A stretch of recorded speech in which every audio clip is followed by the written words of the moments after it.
Azerbaijan से सस्ती gas का मुआहदा हो चुका है। उसके बाद जिस वक्त जैसे मैंने पहले कहा हम आए थे तो ना ईंधन था, ना ईंधन देने के पैसे थे, ना हमारे पास किसी किस्म का कोई हालात ऐसे थे कि हम इनके कारखानों को ईंधन के पैसे देकर चला सकें। कारखाने बंद थे। आज अल्हम्दुलिल्लाह कारखाने चल रहे हैं, ईंधन की पेमेंट्स हो चुकी हैं, प्रोक्योरमेंट्स हो चुकी हैं और इन्होंने सस्ते तेल पे सियासत की। इन्होंने फर्नेस ऑयल के माफिया को फैसिलिटेट करने के लिए इन्होंने वो सस्ती एलएनजी नहीं खरीदी कोविड के दिनों में जिस वक्त वो टैरिफ आया था। आज़रबाईजान से सस्ती गैस जब ली उसके ऊपर सियासत की कि तो ये मुआहदा है, ये मुआहदा ख़राब है मुल्क की। उसमें जिस वक्त आपको याद होगा कि जब हम गए थे तो इन्होंने एलएनजी के मुआहदों को कंट्रोवर्शियल किया, मिफ्ता इस्माइल और शाहिद खान अब्बासी को जेलों में डाल दिया सिर्फ इसलिए कि अवाम से झूठ बोलकर इल्ज़ाम लगाकर मुल्क को नुकसान पहुंचे, अवाम को नुकसान पहुंचे। फिर अमीर और गरीब के गैस के टैरिफ में मुल्क की तारीख में पहली दफ़ा फ़र्क डाला गया, जो बिजली के बिल हैं और जो टैरिफ है पर यूनिट, ताकि जो बोझ है वो फिर रेकोडिक जिसका $10 बिलियन जो था उसका नुकसान होना था और एक तलवार लटक रही थी, उसको सेटल किया। यही 14 माह की मुख्तसर अरसे में। उसके बाद आपने देखा सैलाब आया। सैलाब के अंदर वफाक में शहबाज शरीफ की हुकूमत थी, सिंध में पीपल्स पार्टी की हुकूमत थी, पंजाब में पीटीआई की हुकूमत थी, खैबर पख्तूनख्वा में पीटीआई की हुकूमत थी, बलूचिस्तान में हुकूमत, एजेके में हुकूमत, जीबी में हुकूमत। वफाक ने वज़ीर आज़म शहबाज शरीफ ने 100 अरब रुपया दिया वफाक ने कि जाओ सूबों में खर्च करो, जहाँ जो फ्लड स्ट्रिकन विक्टिम्स हैं उनके ऊपर खर्च किया जाए। वो कहते हैं ना कि मुझे क्या है। ये कोविड के दिनों में कोविड की मीटिंग से उठकर चला जाता था जिसमें सिंध का सीएम बैठता था, जिसमें ऑपोजिशन लीडर शहबाज शरीफ साहब बैठते थे, इमरान खान साहब, मैं खुद उन मीटिंग्स में थी, उन मीटिंग से उठकर चले जाते थे क्योंकि अपनी अना और अपना तकब्बुर मुल्क के मसाइल से बुलंद था। और जिस वक्त सैलाब आया 1/3 मुल्क का हिस्सा जो था वो ज़ेरे आब आ गया। 11 लाख एकड़ खड़ी फसल तबाह हो गई, 11 लाख माल मवेशी मर गए, 80 लाख लोग बेघर हो गए, 1600 से जायद लोग जाँ बहक हो गए। और वो 1600 इसलिए थी क्योंकि बर वक्त इंतज़ामात एनडीएमए के, पीडीएमए के जो सूबाई हुकूमतें थीं, शहबाज शरीफ साहब उसको रोज़ाना की बुनियाद पर उसको मॉनिटर करते थे। एनडीएमए की सतह पर मॉनिटरिंग डैशबोर्ड मौजूद था। ना सिर्फ पैसे दिए बल्कि वो पैसा कहाँ पहुँच रहा है और किस तरह सैलाब मैनेज हो रहा है, सैलाब के विक्टिम्स मैनेज हो रहे हैं, चाहे वो रिलीफ हो, चाहे वो रेस्क्यू हो, चाहे वो रीहैब हो या चाहे वो रिकंस्ट्रक्शन हो।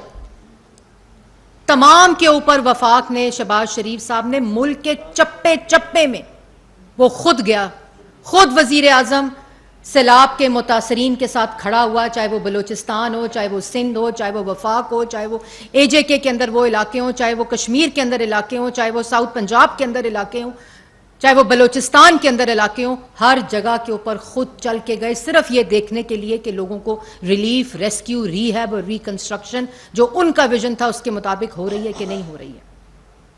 70 अरब का BISP डायरेक्ट कैश लोगों के हाथ में दिया कि किसी किस्म की इस मुश्किल वक्त में मोहताजी ना आए। BISP के जरिए ना किसी किस्म का लोन मांगा, ना किसी किस्म की दुहाई दी, ना किसी किस्म का काम मर गए हैं, ना किसी किस्म से बाहर की लोगों से मदद मांगी। खुद मैनेज किया इन मुश्किल हालात में जिस वक्त IMF की तलवार लटकी हुई थी, मुश्किल फैसले हो रहे थे। तो सैलाब को मुकम्मल तौर पे आज 100 घर टांक में खड़े हैं, सैलाब मुतासरीन के लोग उनमें रह रहे हैं। टूटे हुए स्कूल बन चुके हैं, रिकंस्ट्रक्ट हो चुके हैं और अभी भी तामीर की रिकंस्ट्रक्शन का जो फेस है वो जारी है। और फिर मुल्क के बाहर आवाज उठाई, खाली ये नहीं कहा कि मुल्क बड़ा वल्नरेबल है क्लाइमेट चेंज की वजह से और जो बाकी दुनिया है उसके असरात मुल्क पे पड़े, ये नहीं कहा खाली। चाहे वो यूनाइटेड नेशंस हो, चाहे वो जिनीवा कॉन्फ्रेंस हो, चाहे वो इजिप्ट की कॉन्फ्रेंस हो क्लाइमेट फंड की, हर जगह पे अपने मुल्क की आवाज उठाकर क्लाइमेट फाइनेंस फंड को इंश्योर किया। और फिर जिनीवा में $10 बिलियन की जो कमिटमेंट्स थी उनकी अश्योरिटी ली, खुद उसको लीड किया। इसमें जो फॉरेन मिनिस्टर थे उन्होंने भरपूर साथ दिया, जो क्लाइमेट चेंज मिनिस्टर थी दिन रात काम हुआ। इंफॉर्मेशन मिनिस्ट्री के अंदर लोगों को पाकिस्तान के बाहर और पाकिस्तान के अंदर इन मुश्किलात का बताने के लिए दिन रात काम हुआ। हमने दुहाइयां नहीं दी, हमने रोने पीटने नहीं डाले। और उसके बाद क्योंकि वजीर आजम दिल में दुख रखता था, दर्द रखता था आवाम का, उनको पता था कि ये सैलाब की वजह से किसान मुतासिर हुआ है, उसकी फसल मुतासिर होगी, फूड सिक्योरिटी मुतासिर होगी। फौरन 1800 बिलियन और अब वो 2000 का हो गया, अब वो 20,000 अरब का से किसान पैकेज हो गया है, उस वक़्त दिया, जिसमें खाद है, जिसमें मशीनरी है, ज़रूरी आलात हैं, बिजली का टैरिफ है, यूथ बिजनेस लोन है, ट्यूबवेल्स के ऊपर सब्सिडी, मतलब अक्रॉस द बोर्ड किसान को, ताकि ये नुक्स और उसके नताइज में उसको उस सैलाब को टर्न अराउंड करके अपॉर्चुनिटी क्रिएट की किसान के लिए। और बम्पर क्रॉप पाकिस्तान ने इस साल देखी जो कि 2 करोड़ 75 लाख मेट्रिक टन है। ये ऐसे नहीं हो गया, इसमें मेहनत होती है, इसमें विजन होता है, इसमें सलाहियत होनी चाहिए, इसमें नीयत होनी चाहिए, इसमें फार साइटेडनेस होनी चाहिए कि अवाम को किन मुश्किलात का सामना हो सकता है सैलाब की वजह से। और उसके बाद आज जब मैं आपसे मुखातिब हूं, इस्लामाबाद को ले लें, सिर्फ इस्लामाबाद को 20 बिलियन का इस्लामाबाद का रूरल डेवलपमेंट पैकेज दिया है। मुल्क की, इस्लामाबाद की तारीख में पहली दफा शहरी और देहाई इलाकों में तरक्की की जो फर्क है उसको मसावी कर दिया है, उसको इक्वल कर दिया है, जिसमें बेतहाशा रोड इंफ्रास्ट्रक्चर, वाटर के, स्कूल्स के, पार्क्स के, मास ट्रांजिट के प्रोजेक्ट्स हैं, इंफ्रास्ट्रक्चर, रोड इंफ्रास्ट्रक्चर के प्रोजेक्ट्स हैं। तो ये 20 बिलियन का जो प्राइम मिनिस्टर का रूरल पैकेज है इस्लामाबाद के लिए, ये क्यों नहीं 4 साल में आ सका? सोचता तो होगा कोई। और फिर 2018 में जो स्कैफोल्डिंग्स लगी हुई थी ना, 2018 में जो स्कैफोल्डिंग लगी हुई थी मेट्रो की, क्योंकि नवाज शरीफ साहब का एक ख्वाब था कि जो मेट्रो जहां ख़त्म की है वो मेट्रो एयरपोर्ट तक जानी चाहिए। वो स्कैफोल्डिंग जहां लगी हुई थी 2022 अप्रैल में आकर हमने उतारी है, शहबाज शरीफ ने उतारी है। 15 दिन के अंदर वो बसें भी आईं, वो रूट भी बहाल हुए। आज जब मैं आपसे मुखातिब हूं, इन 14 माह में इस्लामाबाद के अंदर कोई मेट्रो का रूट ऐसा नहीं है जहां बस ना चलती हो। ऑरेंज बस, ब्लू बस, रेड बस, ग्रीन बस, डिफरेंट रूट्स के ऊपर, भाराकऊ से लेकर एयरपोर्ट तक, इस्लामाबाद के अंदर जितने रूट्स हैं उन सब के ऊपर इस वक्त अल्हम्दुलिल्लाह 14 माह में, और जो पहली मेट्रो चली थी वो 15 दिन में चली थी, इन तमाम रूट्स के ऊपर अल्हम्दुलिल्लाह इस वक्त तमाम बसेस का रूट और नेटवर्क मौजूद है। इसके ऊपर मजदूर सफ़र करता है, इसके ऊपर असातिज़ा सफ़र करते हैं, इसके ऊपर स्टूडेंट सफ़र करते हैं, इसके ऊपर नौकरी पेशा लोग सफ़र करते हैं, इसके ऊपर सरकारी मुलाजमीन सफ़र करते हैं जो पिंडी से इस्लामाबाद आते हैं। तो क्यों 5-5, 6-6 हज़ार रुपया देकर लोग एयरपोर्ट जाया करते थे? टैक्सी नहीं मिलती थी, कोई पब्लिक ट्रांसपोर्ट नहीं जाती थी, भाराकऊ में लोग उतरते थे, भाराकऊ से बसों में बैठकर वो इस्लामाबाद आते थे। आज बाइज्जत सफारी में, एयर कंडीशन सवारी में आज वो इस्लामाबाद आते हैं। इस्लामाबाद का कोई सेक्टर ऐसा नहीं जहां मास ट्रांजिट नेटवर्क मौजूद ना हो किसी बस सर्विस का। तो ये क्यों नहीं हुआ 4 साल में? आज इस्लामाबाद के लोग पूछते होंगे।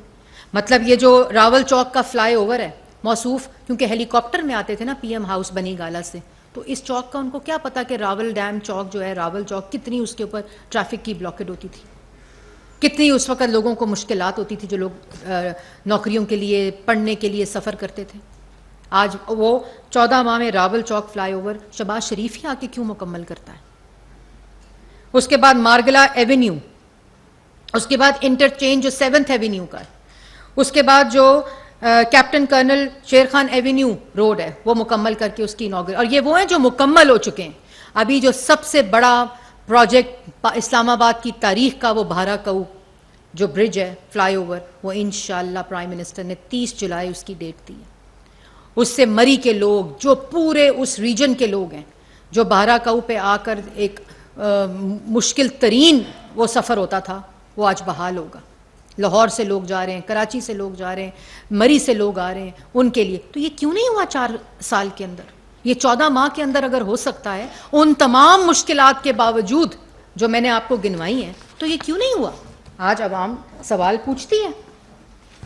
तो हो तो सकता था जो किया। और उसके बाद इसमें अलावा इस्लामाबाद में 35 नए पार्क्स का वो किया जा रहा है, और इस्लामाबाद में ओलंपिक विलेज जो सबसे बड़ा प्रोजेक्ट है उसको स्टार्ट किया जा रहा है, ताकि यहाँ की जो नौजवान लोग हैं, यूथ है, वो खेलों के जो चीज़ें हैं उसके अंदर अपने आप को इंगेज कर सके। बीआईएसपी का जो 2022 का बजट था वो 235 बिलियन था।